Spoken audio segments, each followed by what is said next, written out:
So, yun no? What's up sa mga whoppings natin dyan? Kamusta tayo mga whoppings? Sana goods tayo at sana healthy tayo palagi.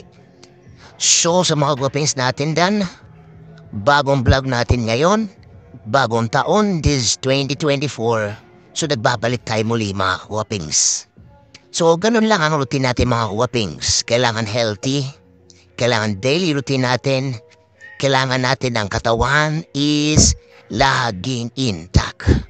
So, kailangan healthy at strong mga whoppings para sa family natin. Yun lang, simple lang yung vlog ko ngayon mga whoppings. Papakita ko lang sa inyo yung mga nakaraang ginagawa kong mga exercise routines. So, kailangan lang natin i-maintain. Yun na nga, hindi naman tayo pabata ng pabata mga whoppings. Healthy lang, so kung makikita mo dyan mga whoppings, you know, ayos na yung shoulder natin dyan mga whoppings. You know, yung back workout natin dyan mga whoppings way back 2023. So, nagko-continuous lang tayo ngayon mga whoppings. You know, di ba? Mas maigi na rin yung mga whoppings na palagi tayong nag-exercise at laging kondisyon yung katawan natin. Di ba? Yun lang. Maraming salamat po.